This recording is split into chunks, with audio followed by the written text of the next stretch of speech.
Hey there, positive people. You got Dana here, and I'm feeling pretty good. So we're gonna go ahead and get this next video started. I'm gonna be answering the questions that I did get from the last video about what people wanted me to talk about in detail.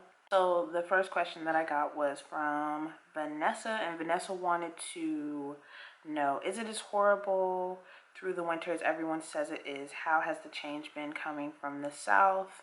Is it as horrible to get through the winter as everyone says it is? How has the change been coming from the south to such a wet climate? Thanks a lot. I really appreciate your help.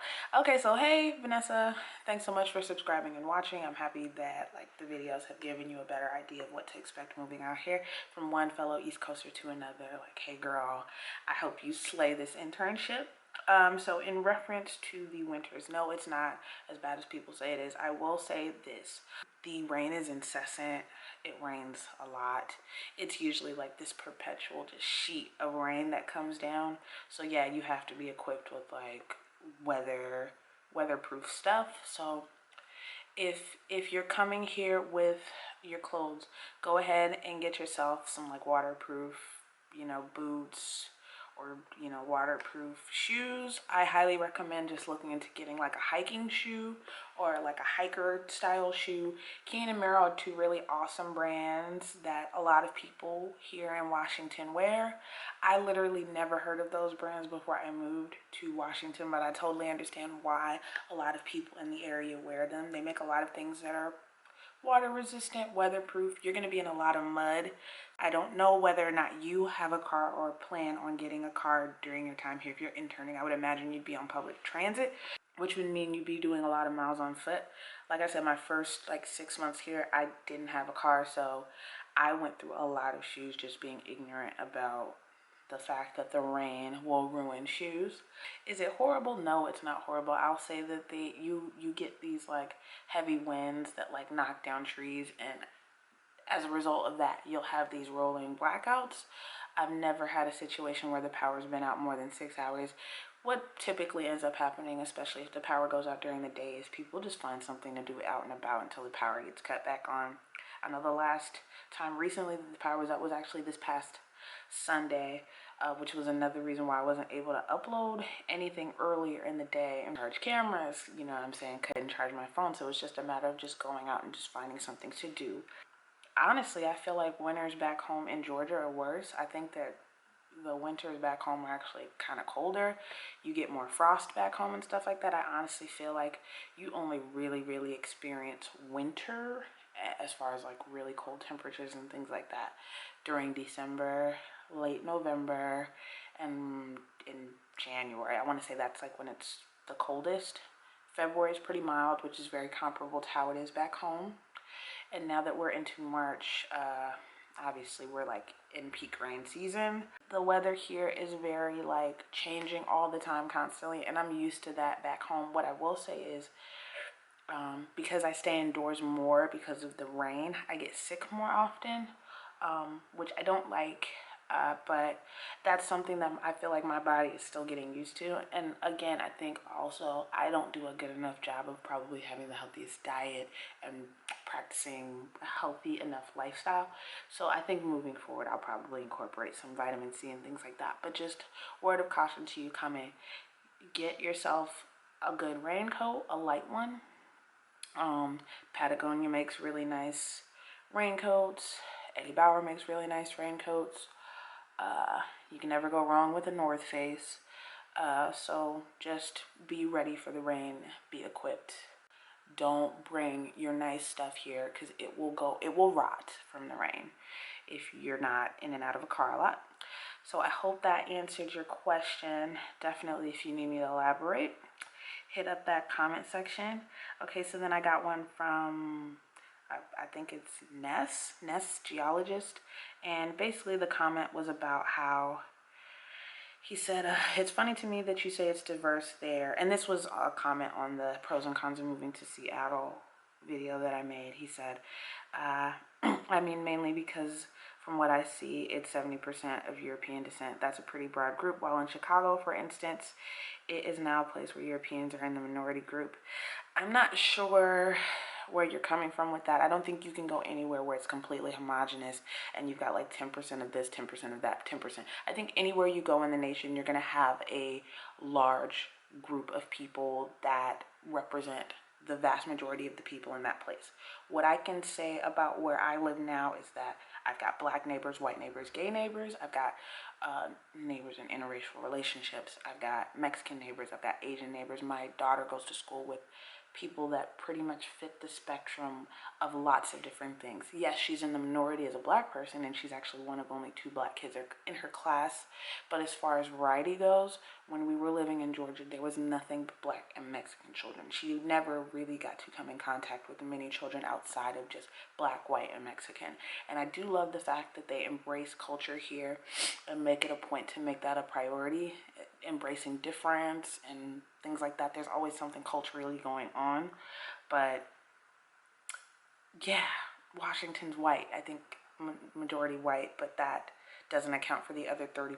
And like I said, that 30% is a pretty nice mix, at least where I live in North Seattle. Shanique 10, hey Shanique, you watch the videos all the time, so appreciate your support. She said, well, her first question was, hey, could you tell me how you picked where to live in Washington? I'm moving in August, and at first I wanted to live in Tacoma, but now I don't know. How did you pick North Seattle versus Southeast West Seattle? I'm not trying to pinpoint where you are, just need to know how you picked. Did you know before you moved? So I talked about this in my story time about the process of moving. I pretty much had a list of cities, and then I started doing research on individual like towns and things like that. Because I have a kid, my decisions focused heavily on the public school system at large where I was going to be staying, and statistically speaking, the schools are better in North Seattle versus South Seattle. Also, too, the crime rate is lower in North versus South. If I wanted to stay in a bigger place, I would have moved to South Seattle. And also, too, if I don't know, if there was like this job that was paying buku bucks, I would probably live down in South Seattle. A lot of that population works down at the SeaTac airport, and I wasn't going to work at the airport, so that was another reason why I ended up picking North Seattle.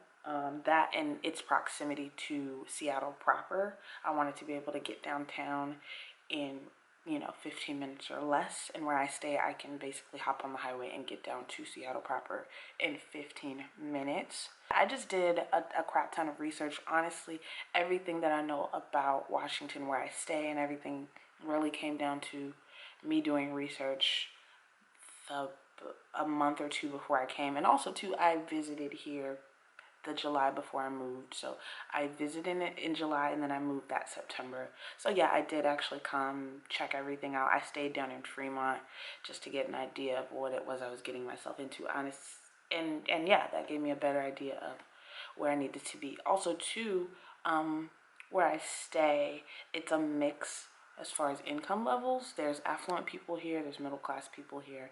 There was you know what I mean? Like, there were pockets in where I am now where because the income levels were so mixed, I knew that I was going to be able to find something as long as I was working a job that paid well enough in the price range that I needed. And I'm always one of those people that, like, if I want something, I'm very incessant about making sure that I'm staying up on the times. Like, once it came down to finding an apartment, like in my last video that I talked about, I was just online every day, refreshing the websites, trying to be the first person to make a phone call on a place that was like a really good deal in a really nice area. And that's what it's going to come down to. If you want a place that is a steal price-wise in a favorable area, you have to be on top of it day in and day out and ready to like have the money to be the first one in it.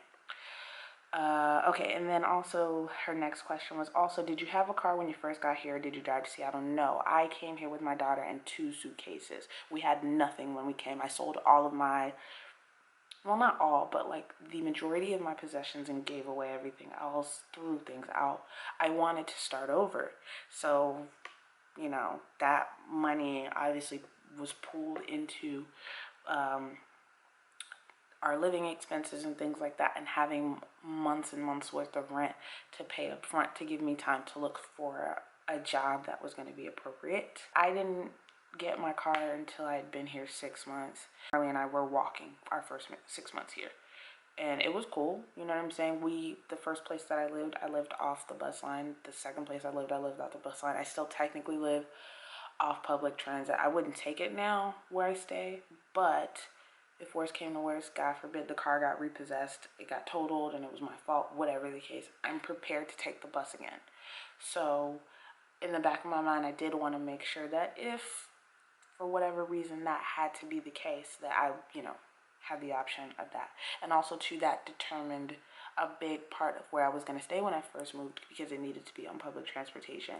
When I first came here, I was working at Northgate Mall. So, Northgate Mall's on the King County Metro bus system. So I made sure that I lived within King County Metro. I think that's mainly everything. So I also, before I wrap this video up and kind of chopped it down, wanted to say that a lot of y'all are in my comments talking about how scared you are. Like, you only have one life to live, and if you're scared that you're gonna fall on your face, just make sure that you don't burn any bridges in your old state. Just make sure that you keep the lines of communication open. If you have family that are willing to have your back in this time of transition, definitely let people know what your intentions are. I don't think that anyone moves here specifically unless they're trying to better themselves or just get themselves in a place that can advance them career-wise. So I don't see why anyone would not, unless, if their family is supportive, give them the support that they need to make this move smooth. My mom definitely was somebody who was a support system for me when I came out here. So just having some family to kind of back you up helps too. But more than anything else, just have your ducks in a row. Have some leads on a place, have some leads on jobs. Just make sure you're not coming completely blind. And if you can save up a lot of money, please do that. I would not suggest anyone just come here with, a stick of gum and $5 in their pocket, because you'll end up in an encampment in Seattle and I won't feel bad for you. I think for people that are in school and things like that, or people that obviously if you've been in the service, there are all sorts of programs and resources out there for you. You have to make it a priority to, I had I had bookmarks on my Google Chrome. Like I had a Seattle, just bookmarks of apartments, of, the bus lines, of just all sorts of little things. Like public transit here, I didn't know that they don't have unlimited bus cards. They have transfers, but there's no unlimited. Like back home, you can get a monthly card for $90 a month. That is an amazing deal for unlimited rides for 1 month. And they don't have that option here unless you have a disability or you are a senior citizen, which I think is completely bogus. I feel like you should give that to students at least. But I believe that they're either on a reduced fare or you could potentially get a card through your school, I think. So if you're a student, definitely look into that. I can't answer questions for students. I'm not in school. I have no intentions on being in school anytime soon.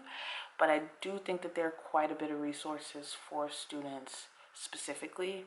More than anything else, just be aware of what you're getting yourself into. I can't say that enough. Like, just plan. This is definitely one of those moves where you need to plan just because of how much money it's going to take for you to get everything off flawlessly. And because you're moving to a new place and you're probably coming here not knowing anyone, you're going to spend a lot of time wasting money, whether it be going the wrong direction on a bus or getting lost somewhere, or when I came here, I didn't know that they had cheaper grocery stores, so I ended up buying $7 milk because I didn't know where to grocery shop, because I hadn't done proper research. Like, just things like that, are so important. So, more than anything else, plan, get yourself acclimated. If you've chosen a city, town for yourself, make sure that you get familiar with where to shop, where to eat. If you have faith, where to worship, just all of those things. Make sure you have all those things locked down. And if you are on the bus, Find out what bus route goes to those places. There's also an app called, I want to say, One Bus Away, that is fairly accurate when it comes to telling you what time a bus is coming. I would use that all the time because I hated to stand in the rain, and I could basically time out. When I was working at the mall anyway, I was able to time out when I had to like walk out to the bus, so I wouldn't have to just stand out in the rain for longer than necessary. So that's another like really awesome resource, especially for somebody with no car. More than anything for me, the car was something that I got because being on the bus was not practical. We were wasting a crap ton of time, and when I ended up getting a full-time job, because I was having to shuttle Marley from place to place, I needed to be able to like pick her up in a breeze, and everything that I kind of do, whether it be grocery shopping, Marley school, my job, home, they're all within about 1 to 2 miles of each other. So it would be pointless to have to like plop down 250 every time I want to make a move in this really small radius. So that's another reason why I ended up getting the car. So yeah, that's pretty much it for now. I'm gonna go edit this and post it. If you guys have more questions, as always, leave them down in the comment section. We'll get back to vlogging soon, I promise. I have yet to edit that other footage. I'm just now actually starting to feel good again. I'm still kind of sniffly and gross, and it's just like, I don't want to be all in the vlog like, oh, welcome to the channel, you guys, just being gross. So that is all for this video. Till later, peace, positive people.